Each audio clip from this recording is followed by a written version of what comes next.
எண்ணெய் காஞ்சிடுச்சு. ஒரு கரண்டி எண்ணெய் ஊற்றிட்டு கடுகு ஊற்றணும்.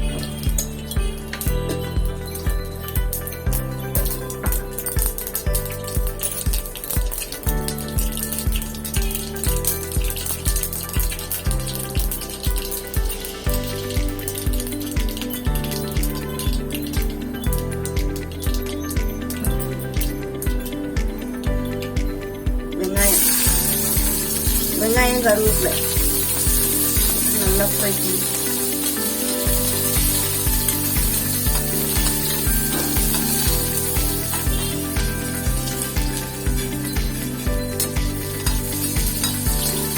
வெங்காயம் கொஞ்சம் வதங்கினதுக்கப்புறம்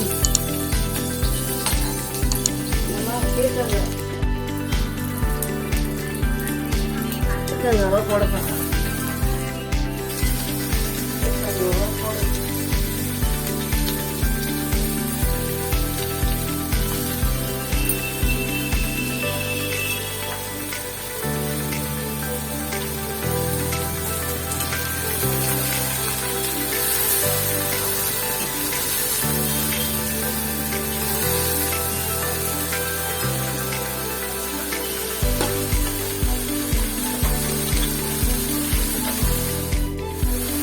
மிளகாய்த்தூள் ஒரு ஸ்பூன் போட்டு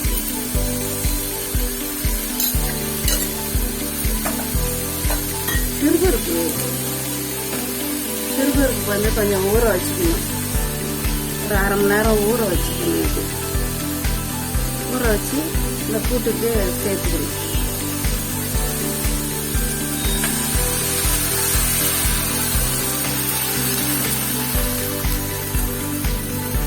தண்ணிலாம் ஊற்றவே தேவையில்லை, இதுலேயே அது வெந்துடும்.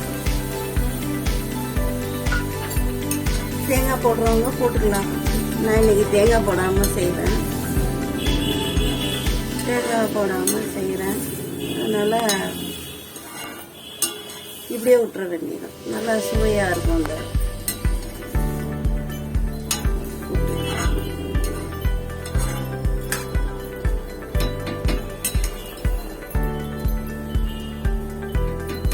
இப்போ வேகட்டும், மூடி வச்சிடலாம்.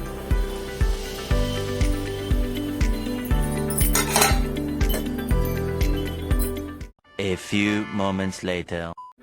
இப்போ நம்ம பீர்க்கங்காய் நல்லா வெந்து பருப்புலாம் வெந்து நல்லா ரெடி ஆயிடுச்சு. பாருங்க, பீர்க்கங்காய் போட்டு. இந்த வீடியோ உங்களுக்கு பிடிச்சிருந்தா லைக் பண்ணுங்க, ஷேர் பண்ணுங்க, கமெண்ட் பண்ணுங்க, சப்ஸ்கிரைப் பண்ணுங்க.